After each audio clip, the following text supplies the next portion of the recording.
ripple, except for a little note that there was a raid on 4 bathhouses in 1981. But there were people standing around who knew how to seize the moment and to make the most of it on behalf of their chosen constituencies. And we are very fortunate that that's what happened. And there's a whole story behind that that I often tell people when I'm giving little lectures about our history and so forth. There was a very critical meeting at the office of the body politic the morning after the bathhouse raids. And it brought together a few gay leaders, a few people from the Body Politic Collective, somebody from the MCC, I think it was Brett Hawkes, in fact, somebody from the Right to Privacy Committee. And we were trying to decide what to do about this enormous event that had occurred. And there were 3 groups of opinions. One group of people felt that we should do nothing except issue a press release denouncing the raids, because their fear was that we weren't going to be backed by our communities if we called for any other kind of action. There was a group that said, oh, let's call a demonstration for about 6 weeks from now, and we can use that time to build the demonstration so it'll be really big. And there was a third group that said, we need to demonstrate right away. And you know, I don't recall whether it was a near thing or not, but the very idea that we might have chosen one of those 2 other routes and missed the bus is really frightening when you now think about everything that's happened because we didn't, right? All the things we would have missed. Everything that we have around us now would have been like an imagined future that never occurred. But fortunately, the group decided that we had to find out whether we truly were leaders or not, whether we really had followers or not, and whether our communities were ready to mobilize and put themselves into political motion on their own behalf. And that turned out to be the right guess. Right? And because of that, almost everything that people thought about themselves, I mean, next to it being gay or lesbian in this city, was swept away. Nearly every organization that we now have in our city, and of course, you couldn't make a finite list of the number of gay and lesbian trans organizations in the city anymore, but they all of them have their genesis just about in that one moment when that decision was made, and all of those people decided to answer the call. And you know, if any other future had emerged from those set of events, we probably wouldn't even be sitting here in this room today having this conversation. So I would call that was a significant event that made everything. Okay, that's great. We move on to the category of dissension, and you've chosen a question that has a lot of examples in it. So I can go back and ask the question again once I get through all the examples, but are there contemporary issues that threaten queer liberation? So here's a long list of examples. Same-sex marriage, corporatization, mainstreaming of LGBTQ culture, pride celebrations, postmodernist notions of sexuality, gender identity, and identity politics. And you can go with any of those examples if you have other examples, but are there contemporary issues that threaten queer liberation? Well, I mean, there are a lot of ways you could answer that question about whether there are things or events or issues that threaten our liberation struggle. I would say, because it's just something on my mind, one of the biggest things that we have to deal with is what I would call internal threats. And this seems the ineradicable need to vent our anger on those nearest to us because they're there, instead of being able to constantly vent our anger on the ones who are causing our problems and who are far away. There's this terrible sectarianism that doesn't just plague the movements of sexuality and gender. It's endemic to protest in this country for some reason. I think that's to do with the Protestant roots of our culture and the need to be righteous. And the shortest path to righteousness is to find that everyone else is a sinner, right? So you really, and I see that at work a lot, and I find it depressing, but I don't know what to do about it. It's not easy to address it, really.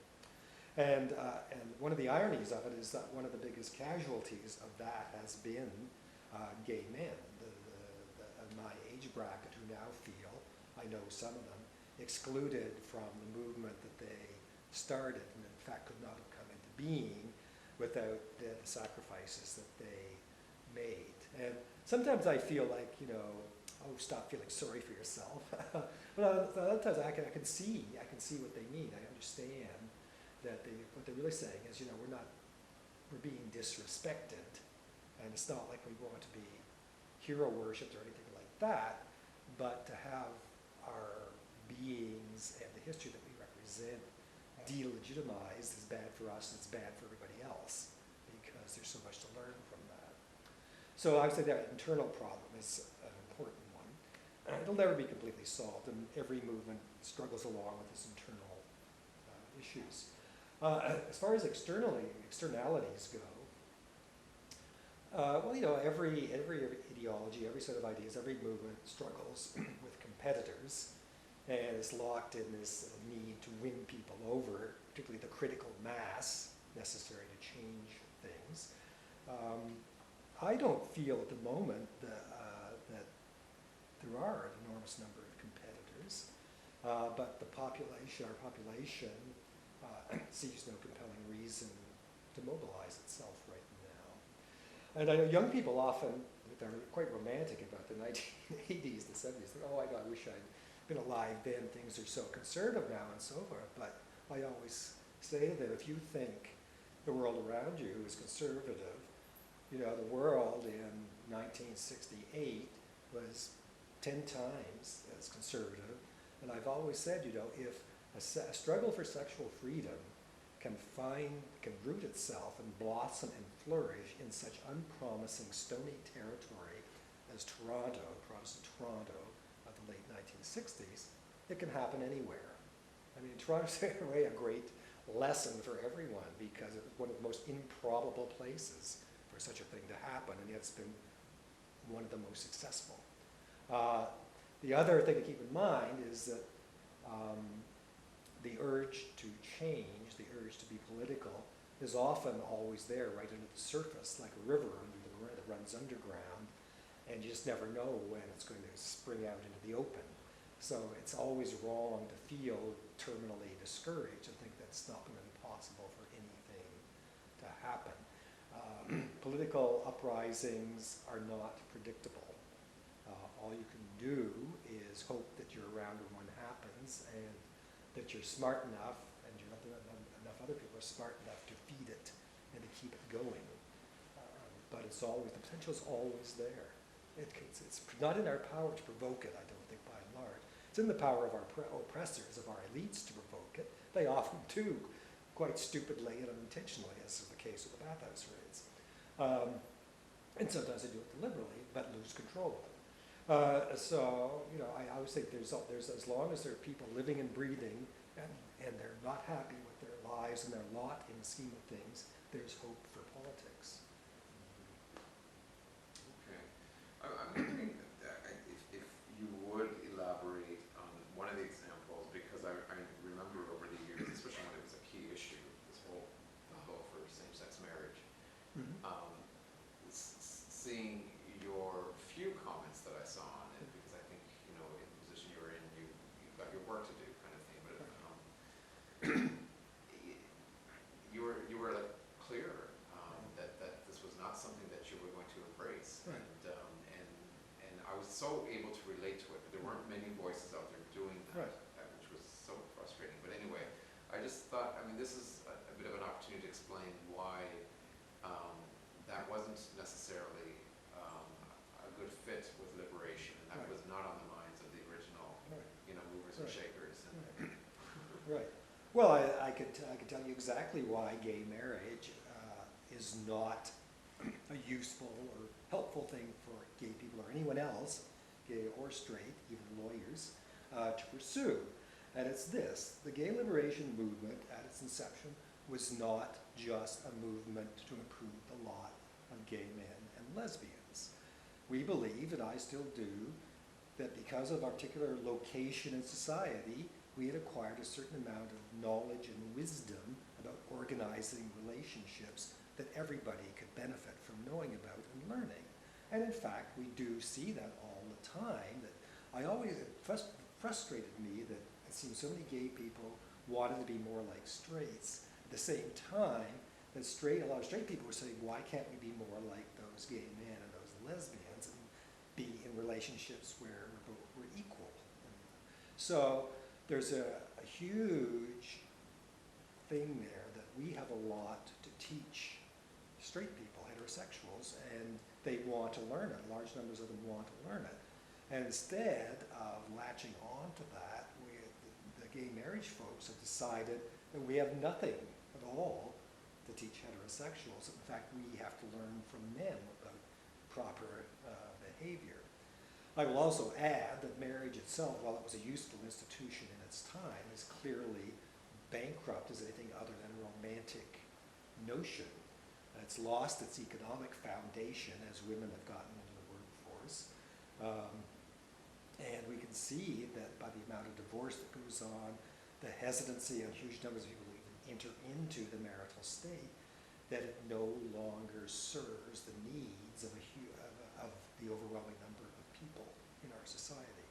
So why you would want to voluntarily walk into, fight, get into a jail cell, and the reason you're having a fight to get into it is because everyone else is rushing out of it, always escaped me. But I understand. There are some people, maybe it's a natural fit for them. I'm sure there are some people for whom it does work very well. I don't think it's reasonable to expect it to work for most of the adults in our society, gay, straight, bisexual, whatever their sexuality or their gender identification is. Okay, thank you for that. I wanted that kind of a perspective on it. So we move on to, and you were just moving on to this a little earlier, so you can elaborate further if you choose or if you feel like you covered it, but it's the rights-based claims troubling equality category. Mm-hmm. And the first question you kind of jumped onto earlier, and that was, what is the difference between equality and equity? Right, right. Well, thinking about those terms, as I said earlier, I realized, I only realized a couple of days ago, so it was very helpful looking at that question, that equality is actually a tool or a means, and the end is equity, if we understand equity to mean justice and fairness.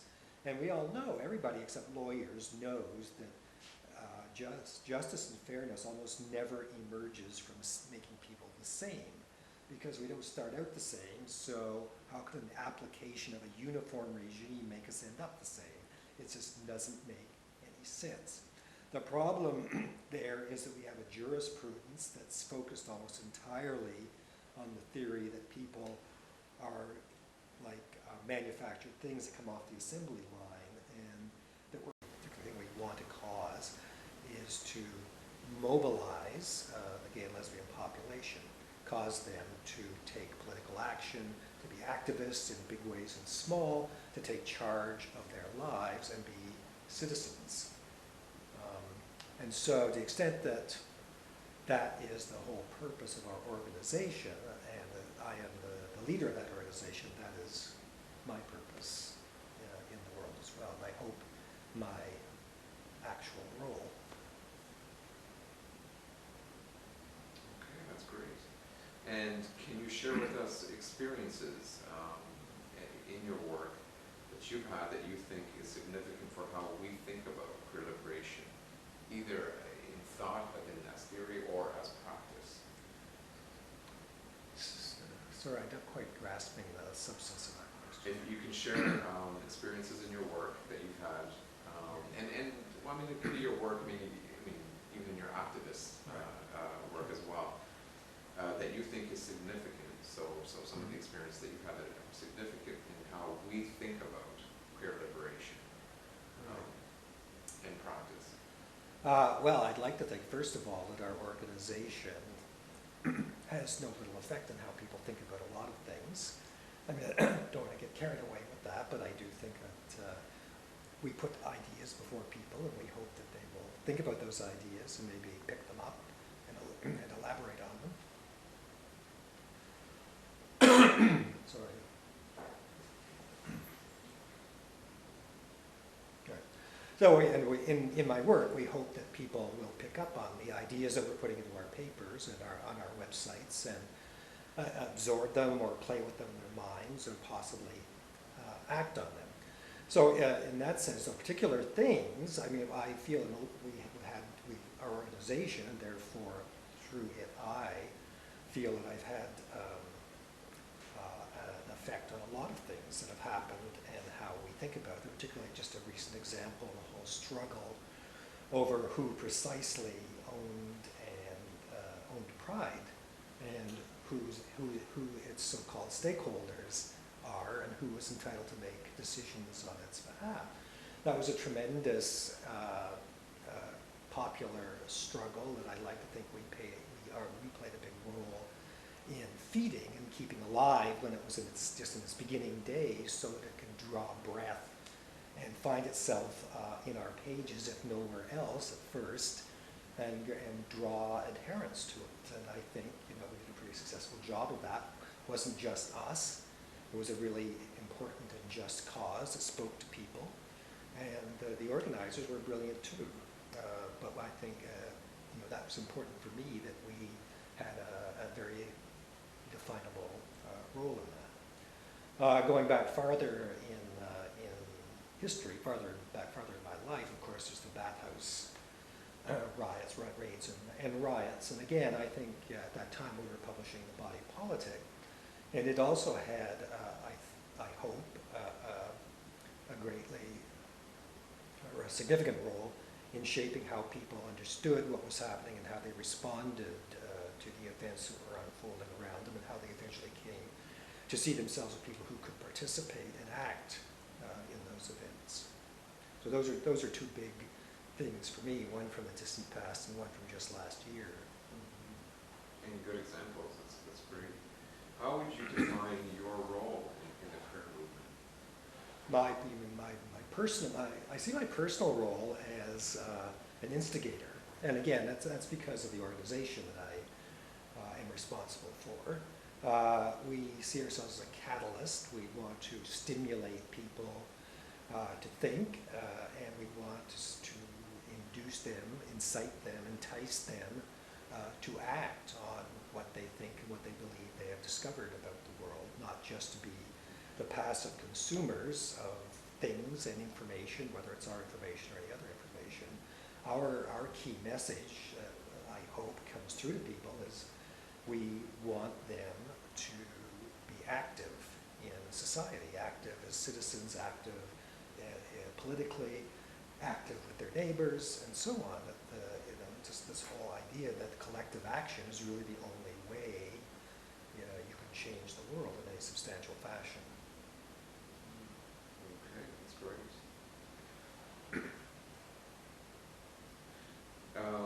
Moving on to definitions now, and you can take issue with this if you choose. How do you define queer liberation? Well, this is a bit complicated. Just to seem to detour a little irrelevantly, it may seem, into Roman history.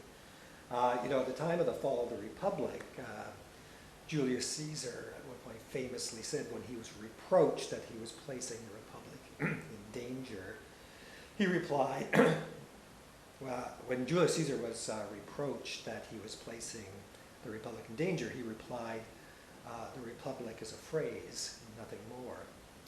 And now coming to the term queer liberation, I often think about what Caesar said in connection with that phrase, because it seems so amorphous. And in a sense, I often think about what Caesar said about the Republic when I think about that phrase, because it seems to have no reference a lot of the time, where it's so ambiguous that you really don't know whether you're saying anything at all when you talk about queer liberation. In fact, I've had this discussion sometimes with our writers in our organization, and I said, well, who exactly is queer?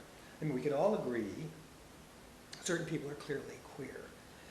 And the word queer is a boon to journalists because it gets us away from the GLBT thing, or even worse, these long concatenations, these federations of words that are killers for journalism, even if they may be very precise. So there's that practical issue. But I start saying, okay, so what exactly qualifies as a queer? Are plumbers queer? Or working class people queer? And nobody had any real answers to these questions once you got to the liminal cases that would help you understand the boundaries of the term. Because when you say define, that the word boundary is in there. That's what the finesse is.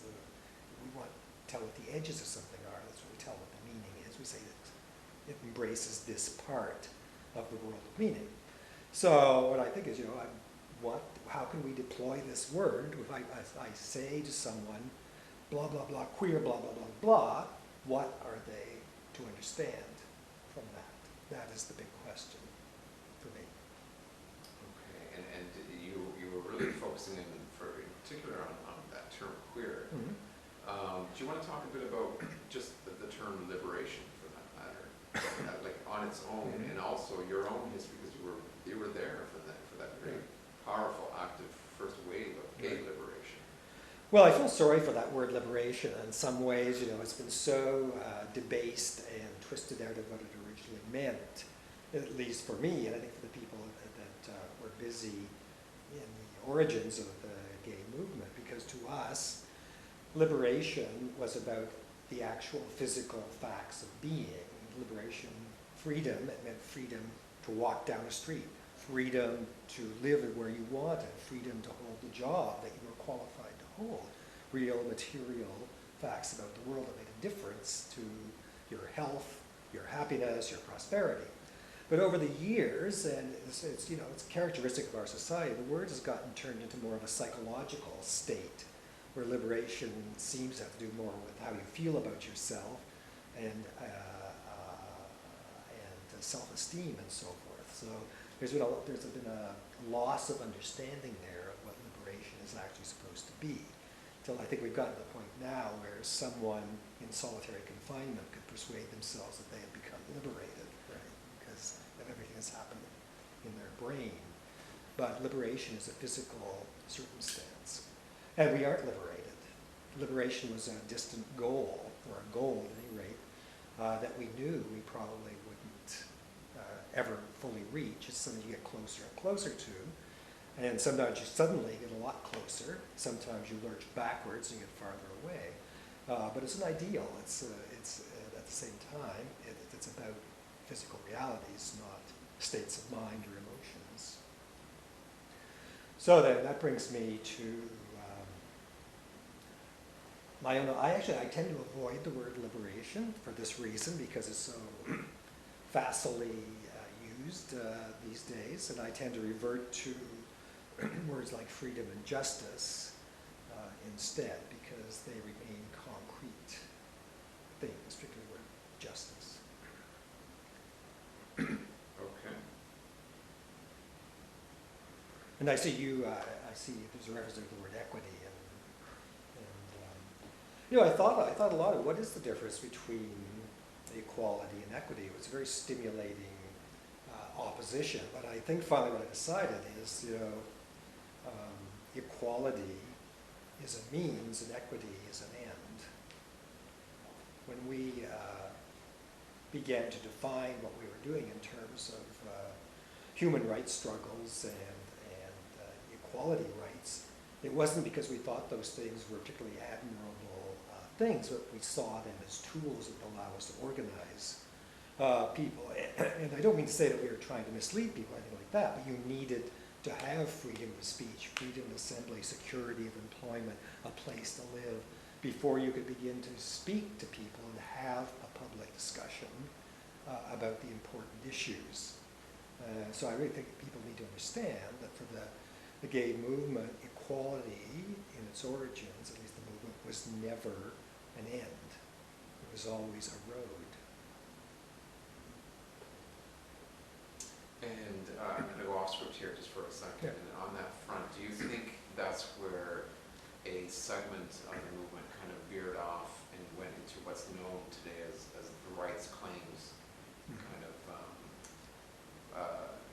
pursuit and project, where it was a matter of gaining more and more rights so that we could equal up to this great world per se? Well, I think you certainly, that has what happened. We ran a risk there that if we're going to run campaigns on the basis of equality, but thinking of that as a means of drawing people into the movement, perhaps we should have thought more carefully about who would be drawn into the movement by a search for equality, right? And maybe that's inevitable. I mean, I think once you've started a movement that is snowballing the way the gay and lesbian movement did very quickly, the people who started it, it's just sheer egotism to think you can control the thing. You know, what you do is you light a fire and hope that you don't burn the house down. Right? You hope that you can burn strategically the way they do to combat forest fires and so on. So you know, there was no other way to proceed because we had the very graphic example in front of us, because in Europe there was more of a split than in Canada or the United States over liberation versus rights. And in every case where the movement went down the road of liberation, it evaporated, just faded away. And I believe that's because liberation issues were not things that mobilized us. We had to cling to that label of gay and lesbian and homosexual because it created a constituency for its own abolition at some point in the future. But the proof of the pudding is right there in the history. If you go back to the 60s and 70s, there were lots of people who said, no, this whole equality thing is a false start. We've got to talk about liberating everyone. Liberating the homosexual and everyone was the Italian theme. And in fact, they ended up liberating the homosexual no one, right? Because nobody wanted to do that except the people who had the idea, apparently. So. Interesting. Well, politics is always about what you can do and who's willing to help you do it. And you can have the best idea in the world, but everybody looks at it and shrugs, then it's not a political idea. How was queer liberation expressed in your activism, your work? How was it expressed in it? My work was and is queer liberation. That by queer we understand gay liberation and what I would call adjacent, politically adjacent populations, their liberation work, their struggles. And although I feel very removed from it because my day is spent looking at rows of numbers and budgets and personnel reports. But finally, you know, as a point I was making earlier, every political movement finally has to have movers. It has to have an army, and armies have to eat, they have to have supplies, someone has to organize them, there has to be a professional group of people to cause all that to happen. So somebody ends up looking at figures and budgets, right? That's just the way it works if you're going to have a huge number of people involved in something. There's no such thing as spontaneous, really, politics, except for very short periods of time. That was the whole idea why, you know, the vanguard idea in the left, why we had left-wing political parties in the 60s, because people understood that spontaneous outbursts of anger over oppression dissipate. They don't lead anywhere. That you need leadership to give voice to people's yearnings and to give a shape and a coherence to their actions. Leadership is extremely important in political progress, and again, that's not well understood. Today, there's often this romantic idea that we should somehow be able to do all this without leaders, that the fact that leaders are impediments to political struggle. And it's true that particular leaders may well become impediments if they've been in their positions for too long, but that's a different question from whether you can do without leaders altogether. And you just cannot, whether they're spontaneous leaders of the moment or planning types of leaders. And I can give you an illustration where I think of spontaneous leadership, which I observed and I found very moving at the time it happened. In the 1990s, there was a struggle when the NDP was the provincial government, by the way, there was a struggle to get parental rights, basically, for gays and lesbians, right to adopt. You know, not a very interesting struggle, but it nevertheless mobilized a very great number of people. And of course, that struggle was defeated in the legislature, and afterwards, there was a march of people back from the legislature. I think that was either the very same day or the next day. Anyway, for whatever reason, large numbers of people in our local community had gathered at the intersection of Yonge and Wellesley in the afternoon.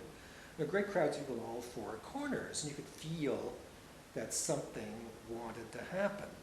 But there was no organized leadership. But fortunately, this very magical thing happened. This one young guy, suddenly when the lights turned red in one direction, he ran out into the roadway and sat down in the middle of the intersection. And then a few seconds later, another guy ran out, who was apparently his friend or his boyfriend, and tried to get him up off of the pavement, and instead he pulled him down onto the pavement, and he stayed there. And once that had happened, a few people started to trickle out into the roadway, and who knows, maybe they thought they were going to help him, his friend, get him off of the pavement, but they ended up sitting down too, and soon, like in a matter of seconds, that whole mass of people were doing a sit-in, blocking the intersection in all four directions. And so that anonymous young man was what I would call a spontaneous leader of the moment. He gave voice to what people wanted to do, but felt that they couldn't. They needed permission, needed to be told that they could do it, and he did that. And so, that happens, but it leaves no trace because no one knows who he is. He didn't come around afterward and say, let's do something else, blah, blah, blah, blah. And that second kind of leadership, the planned, sustained leadership, is the thing that feeds and grows movements and actually facilitates change. I'm totally agreeing with you, and you're just reminding me of just even recently some of the struggles that spontaneously formed groups had. For example, I'm just going to name it here, but it's going to be cut out anyway. PCFS tried to claim for the longest time that they didn't have a leader, they didn't have leaders, they didn't have, and what that what caused, that the internal struggles they went through, because of course there were some leaders who wouldn't take the claim, but everyone knew they were making decisions, and how they went about making their decisions. So it caused this whole thing. And then if I can contrast that with my own, I try to walk a very fine line where I am up front around having founded Grand Ontario, and I am the chair, but at the same time giving voice to others, and it doesn't have to be Nick's way all the time. Right. Oh yeah. So. Well, leadership is often a two-way street. And I know I had this argument with somebody one day. I was very frustrated with the fact that people were so enamored of gay marriage, and I said, well, sometimes the generals have to go where the army wants to go, and that is just a fact of life. On the issue of doing without leadership, I would just like to remind people about the Reform Party of Canada, and the first time it actually formed a substantial caucus in Parliament and became the opposition. They were very showy, Preston Manning, who was leader of the party, about not taking a seat at the front bench. He was going to sit in the middle of his MPs to contradict the whole idea of leadership. So what does that tell us? What that tells us is that this cult of anti-leadership, if you want to call us that, it's romantic, but it's neither of the left nor of the right, and it's not necessarily the mark of a progressive coalition. We agree. Okay, so we're going to move on to your questions now. You've chosen two under history. The first being, did the gay liberation movement borrow from other movements? And if so, which movements and how? Well, it's certainly true that the gay liberation movement borrowed from every movement, several other movements, but in the context of every movement borrowing from every other movement, human beings generally invent things by accident, thinking that they're copying something, and they copy it badly, and it turns out to be an innovation. So we borrowed, first of all, the context of the gay movement in Toronto. It arose during a particularly unsettled period because of the war in Vietnam, which a very unjust war, brutally unjust war, which large numbers of people, both in the United States, the country waging the war, and people in Canada, a country which, to its credit, did not enter that war as a belligerent, knew that it was a bad war. And so that created some space to stand to question the established order. And on top of that, practically speaking, the resistance to that war in the United States sent a very large number of war resistors into Toronto. People who came here became Canadians, became residents of our city, and they helped, I think, also stir up this social unrest. There were also, of course, native roots here. The unrest in Quebec, the national question was bubbling to the surface, and the women's movement was underway. So there were all sorts of movements that we could copy. In fact, if you read the first couple of issues of Body Politic, you'll discover that it was born out of the perceived lack of what was called the movement newspaper of the time, the Guerrilla, which was sort of a general purpose left protest newspaper, to give enough space for the adequate discussion of gay issues. And it was not that it was felt they were particularly hostile or anything, it just we needed more talking space than they could give us. And so there was the example right there. It said, we need a guerrilla, and that's where the Body Politic came from. It is also true that the movement in Toronto, at least, was largely started by people who were already members of left-wing organizations, mainly parties, Trotskyist parties, but also the Communist Party. And that was because they knew how to organize things, along with the labor movement, which they also had connections with. So a group of people who had a century, or at least were the heirs of a century of organizing and mobilizing people. So they just said, well, let's take all these ideas that we're always being told we should be out there applying to other struggles, and let's apply them to our own struggle. And so I would say, probably if you look at the history of the gay movement, there's probably nothing there that isn't an adaptation of some other struggle. But there's nothing second class or dishonorable in that, because all human struggle assumes basically the same shape as political struggles at any rate. So of course we borrowed, and I'm proud to say that we were smart enough to do so. The problem up to that point had been that we weren't. We saw all these things going on around us and thought it had nothing to do with us. Even there were gay men and lesbians in those movements, even in the closet even, who did not see the application of what they were doing to their own lives, what they were doing with their own lives.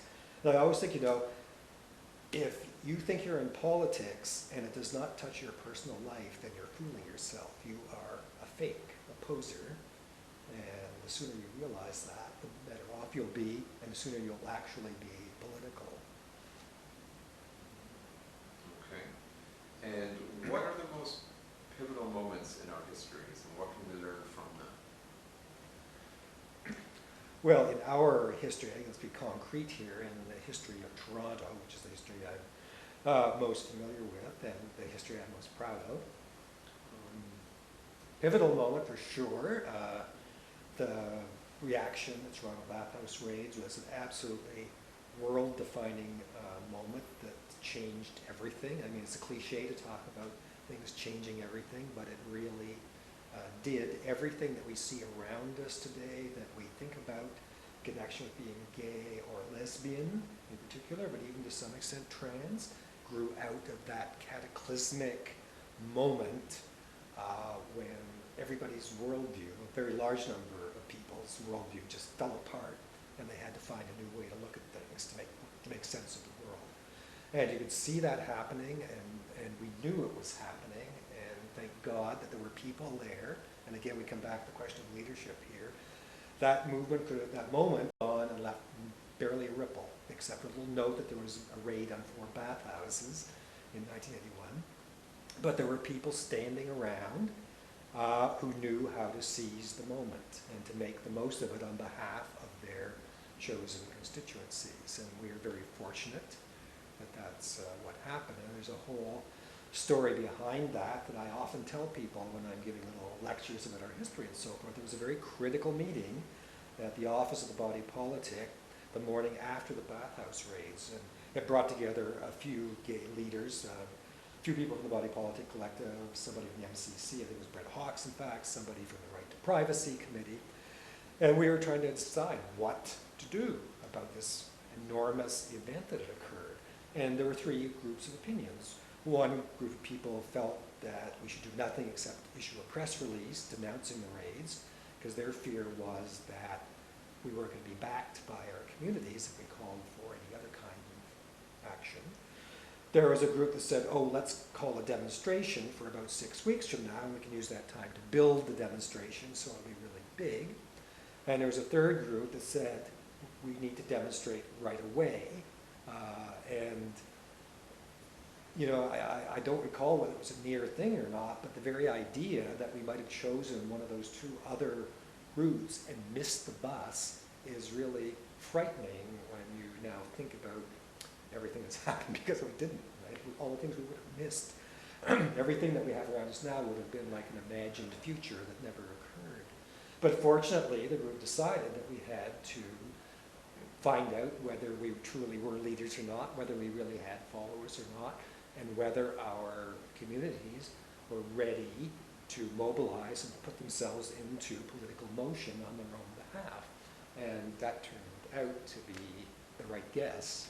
Right? And because of that, almost everything that people thought about themselves in connection with being gay or lesbian in this city was swept away. Nearly every organization that we now have in our city, and of course you couldn't make a finite list of the number of gay and lesbian and trans organizations in the city anymore, but they all of them have their genesis just about in that one moment when that decision was made, and all of those people decided to answer the call. And you know, if any other future had emerged from those set of events, we probably wouldn't even be sitting here in this room today having this conversation. So I would call that was a significant event that made everything. Okay, that's great. We move on to the category of dissension, and you've chosen a question that has a lot of examples in it. So I can go back and ask the question again once I get through all the examples, but are there contemporary issues that threaten queer liberation? So here's a long list of examples. Same-sex marriage, corporatization, mainstreaming of LGBTQ culture, pride celebrations, postmodernist notions of sexuality, gender identity, and identity politics. And you can go with any of those examples if you have other examples, but are there contemporary issues that threaten queer liberation? Well, I mean, there are a lot of ways you could answer that question about whether there are things or events or issues that threaten our liberation struggle. I would say, because it's just something on my mind, one of the biggest things that we have to deal with is what I would call internal threats. And this seems the ineradicable need to vent our anger on those nearest to us because they're there, instead of being able to constantly vent our anger on the ones who are causing our problems and who are far away. There's this terrible sectarianism that doesn't just plague the movements of sexuality and gender. It's endemic to protest in this country for some reason. I think that's to do with the Protestant roots of our culture and the need to be righteous. And the shortest path to righteousness is to find that everyone else is a sinner, right? So you really, and I see that at work a lot, and I find it depressing, but I don't know what to do about it. It's not easy to address it, really. And one of the ironies of it is that one of the biggest casualties of that has been gay men, the my age bracket, who now feel, I know some of them, excluded from the movement that they started, and in fact could not have come into being without the sacrifices that they made. And sometimes I feel like, oh, stop feeling sorry for yourself. But other times I can see what they mean. I understand that what they're really saying is, we're being disrespected, and it's not like we want to be hero worshipped or anything like that, but to have our beings and the history that we represent delegitimized is bad for us and it's bad for everybody else, because there's so much to learn from that. So I would say that internal problem is an important one. It'll never be completely solved, and every movement struggles along with its internal issues. As far as externalities go, every ideology, every set of ideas, every movement struggles with competitors. and is locked in this need to win people over, particularly the critical mass necessary to change things. I don't feel at the moment that there are an enormous number of competitors, but our population sees no compelling reason to mobilize itself right now. And I know young people often, they're quite romantic about the 1980s, the 70s. Think, oh my God, I wish I'd been alive then. Things are so conservative now and so forth. But I always say to them, if you think the world around you is conservative, you know, the world in 1968 was 10 times as conservative. And I've always said, you know, if a struggle for sexual freedom can root itself and blossom and flourish in such unpromising, stony territory as Toronto, Protestant Toronto of the late 1960s, it can happen anywhere. I mean, Toronto's in a way a great lesson for everyone because it was one of the most improbable places for such a thing to happen, and yet it's been one of the most successful. The other thing to keep in mind is that the urge to change, the urge to be political, is often always there right under the surface, like a river that runs underground, and you just never know when it's going to spring out into the open. So it's always wrong to feel terminally discouraged and think that it's not going to be possible for anything to happen. Political uprisings are not predictable. All you can do is hope that you're around when one happens and that you're smart enough and enough other people are smart enough to feed it and to keep it going. But it's always, the potential is always there. It's not in our power to provoke it, I don't think, by and large. It's in the power of our oppressors, of our elites to provoke it. They often do, quite stupidly and unintentionally, as is the case with the bathhouse raids. And sometimes they do it deliberately, but lose control of it. So, you know, I always think there's as long as there are people living and breathing and they're not happy with their lives and their lot in the scheme of things, there's hope for politics. Okay. I'm wondering if you would elaborate on one of the examples, because I remember over the years, especially when it was a key issue, this whole battle for same-sex marriage, seeing your few comments that I saw on it, because I think, you know, in the position you were in, you've got your work to do kind of thing, but you were like clear that this was not something that you were going to embrace, right. and I was so able to relate to it, but there weren't many voices out there doing that, right. Which was so frustrating. But anyway, I just thought, I mean, this is a bit of an opportunity to explain why that wasn't necessarily a good fit with liberation, and that right. was not on the minds of the original, right. you know, movers right. and shakers. And right.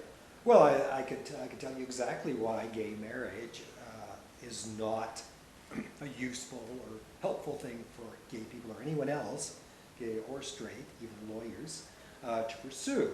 And it's this: the gay liberation movement at its inception was not just a movement to improve the lot of gay men and lesbians. We believed, and I still do, that because of our particular location in society, we had acquired a certain amount of knowledge and wisdom about organizing relationships that everybody could benefit from knowing about and learning.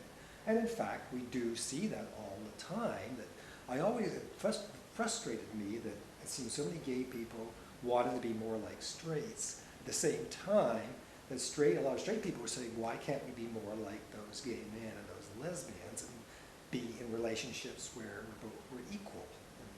So there's a huge thing there that we have a lot to teach straight people, heterosexuals, and they want to learn it. Large numbers of them want to learn it.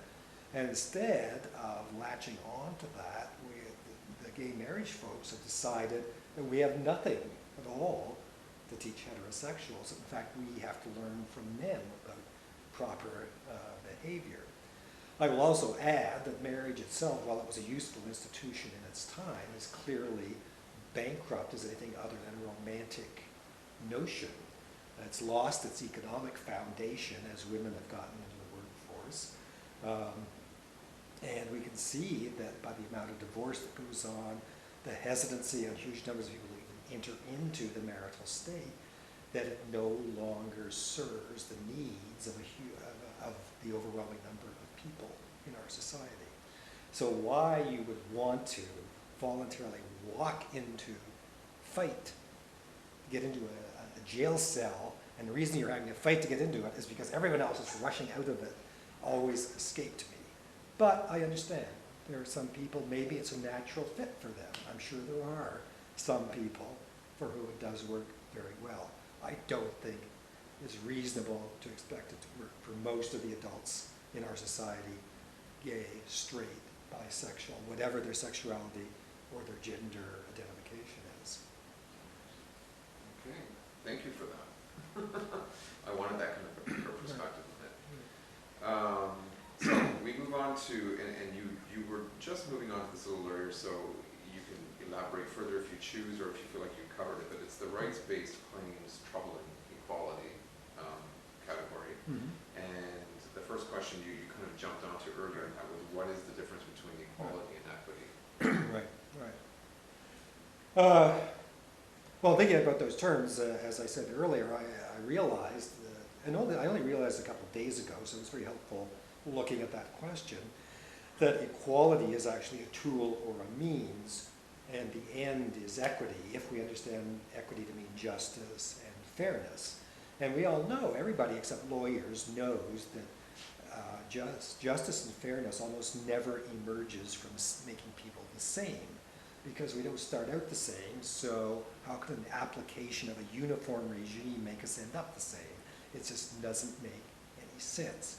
The problem there is that we have a jurisprudence that's focused almost entirely on the theory that people are like manufactured things that come off the assembly line and all basically somehow the same, and so it's just a matter of correcting the misapprehension that we're different from each other in some fashion, right? That's the basis of categories like race, sexual orientation, gender as legal terms, as legal categories. And of course, because the notion of equality implies a range of boxes set on a single plane or line, you end up in the farcical situation where you actually have to pretend everyone really is being treated fairly so that you can deal with the fact that they're not. I mean, it's a crazy thing, and that's why you get stuck with things like, what do I want to call this now? Not affirmative, okay, let's talk about affirmative action. It's a thing that makes perfect sense, but it only seems crazy in the legal framework of categories and equality, right? Where it doesn't, because it actually goes against juridical equality, even though it's actually fair. The one Achilles heel suffers from is the lack of any kind of understanding it needs to have a time limit. Because if things are getting better, affirmative action being part of the healing process, it shouldn't be necessary after a certain period of time. And since we don't know when that is, I think it's better to renew our commitment to it, say every 10 years or every 20 years, so we can look around and say, do we still have to do this? But anyway, so to come back though to the original point here, equality is basically an arid mathematical concept that does not fit reality very well, partly because it's legal and is administered by people divorced from the problems that it's intended to solve, and partly because the problems it's trying to address are the problems of human beings and not of interchangeable parts. Now, that said, it's also very simple to think about and apply as opposed to equity, where you really have to think hard and strike a practical balance between all sorts of competing claims. But the fact is, in real life, we do that all the time at the level of individuals and friends and workplaces and so forth. It's not like it's an alien procedure. So yeah, to me, equity is what we want. If it means freedom and justice, equality is a means to that end, not a very good one, but the one that we have. And under the same category, you also chose critical of rights-based claims, and if so, on what other basis do we seek equity? Well, on what basis do we seek equity? I've sort of already mentioned that. I mean, it's not easy in the sense that there's no mathematical formula to be applied. That said, our courts, our Canadian courts, already have a respectable jurisprudence in equity as opposed to equality. And in fact, our law to some extent has recognized the difficult for legal people distinction between those two things. But finally, equity is what everyone agrees that it is, and that everyone is willing to settle for, and which no one is willing to turn over through violent action. Right. So it's a very practical thing. It's not a academic or theoretical concept that we have to define first and then look for ways to reach it. It actually emerges from the struggle itself. And it's a balance. It's a precarious balance. It would change over time. It will be the constant subject of discussion and dissent and anger, as all important human things are. But it's a real concept as opposed to equality, which is basically, as I said, a legal and almost mathematical idea. And just going on what you were just saying, that real concept, I'm getting a real message from you that it relates to real human experience, day-to-day experience. Well, sure. Every time, you make space around a blind person with a cane making their way along the sidewalk, that is an instance of equity in action. Nobody applied a human rights code. Nobody gave you a rule to say you had to do this. It grows out of your fellow feeling. And of course, there are going to be, people are going to have different estimates of what their duty to other people is. But surely having discussions around that is far more fruitful than arguing over these empty legal characterizations like equality. And those real human experiences are often what I call it, more so social justice based as opposed to legal justice based. Well, of course, yes, of course. Yeah. I mean, it's not talked about much these days in our public discourse, but human beings have an innate drive to be social and to be fair to the group, within the group which they belong. And we see that at work all the time. In fact, nothing could work without that being there, even though no one's willing to recognize that at the moment, or not at least no one who talks in public, or very few people. I mean, John Ralston Saul's a very good writer on that question. Yes, it's always there. And I observed an interesting example, in my own office a few days ago. Someone had announced that he intended to buy a cookie at Starbucks, but the clerk had inadvertently given him 3, and so he put the other 2 on a table in the kitchen and asked people to help themselves.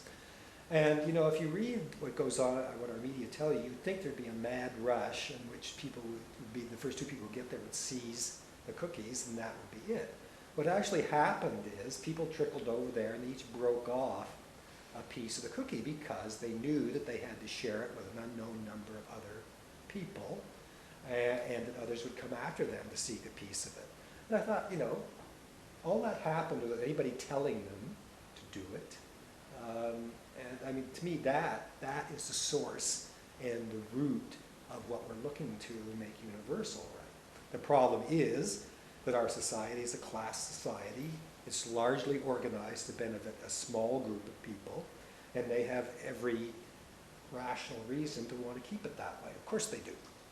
And that distorts what would be those natural interactions otherwise, and twists things in all sorts of ways. Now, honestly, I don't know whether it's ever possible to have a classless society, but I do know that we ought to be able to have a class society with an elite that's firmly controlled by the state.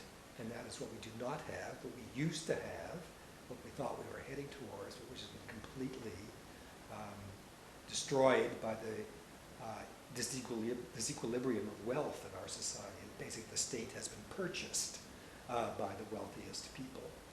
And so that's the situation we're in. And so, it complicates the struggle for equity a great deal. Makes it into a necessarily violent struggle, unfortunately. Okay, totally agree. We're down to our last category and question that you had chosen, and that is, under today and tomorrow, are there aspects of queer liberation that you consider to be detrimental or a disservice to movement? Well, I think I already talked about what I consider to be detrimental to the movement that currently describes itself as queer. And that mainly has to do with what used to be called sectarianism, but what I think is best thought of as political backbiting, and kind of arises out of the fact that movements are always powered, and have to be powered, by the anger of people to some extent. It's not the only fuel, but it's a big part of it. And part of the discipline of politics is learning to direct that anger constructively.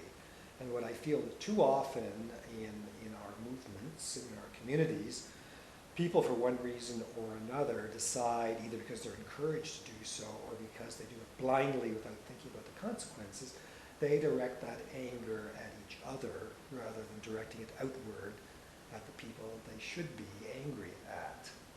And that goes on as much between individuals as it does definable groups. And so, there's always been tension between gay men and lesbians.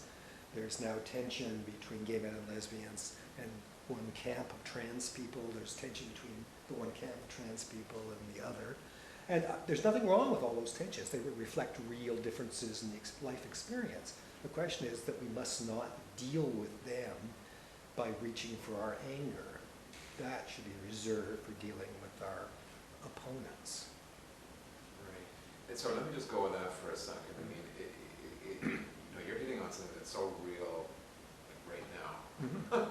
And so I'm just going to use it as an example. Some internal things we struggle with at Queer Ontario is these disheartened members is kind of who see themselves as progressive minded and can't seem to find a place in the movement because the movement in their view is so mainstream.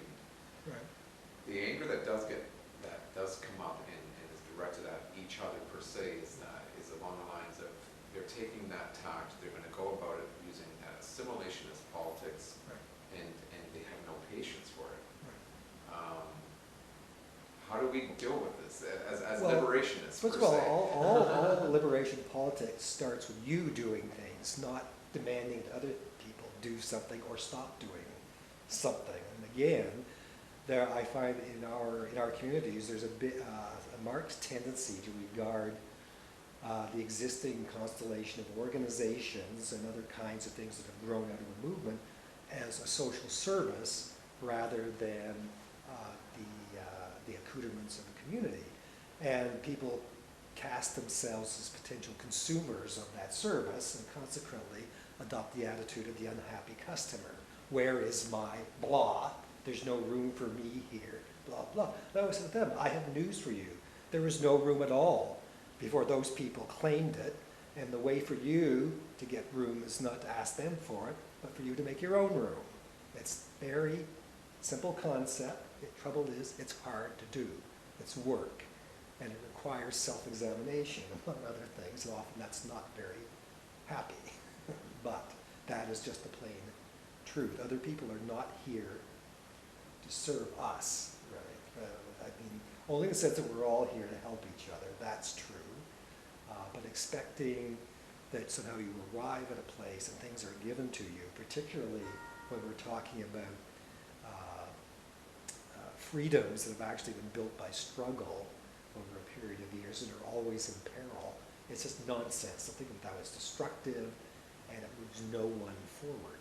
Actually, I guess it's very satisfying to for some people to feel excluded because it justifies them doing nothing, right? That's the thing. We have so many justifications and rationales for not participating in politics, and an awful lot of them revolve around blaming the people who already are involved in politics. The other thing that always bothered me about the critics of Quia, whatever one thinks about the situation in the Middle East, I got really annoyed by the people who said, oh, well, you won't see them protesting against human rights in China. I said, well, of course not. That's not what the organization is for. They're not interested. Why aren't you protesting human rights in China if you think it's a more important issue? Well, these people think that there's this group of people whose professional responsibility it is to protest, and you just tell them what cause they should take up. It's so completely distorted understanding of what the world is and what's happening. So. The very last question is if you have anything further you wanted to add, any comments given the kind of discussion we've had here tonight. Is there anything more you want to add that you didn't get a chance to? Well, here's something I always like to have a chance to say to young people, because I often speak to them, and quite often I show them. I give a little course sometimes in the history of our community and its struggles. And I always, I began incorporating some pictures, and that made me realize an important thing, that they didn't really identify with people my age, and of course, why should they? So what I would drag out pictures of the people who were involved in the founding of the body politic and the bathhouse raids. I said, look at the people in these pictures. They were your age when they started doing these things, and if they could do it, you can do it. Absolutely. Thank you very much, Ken. That was great. Yeah, very good. Okay. What time is it?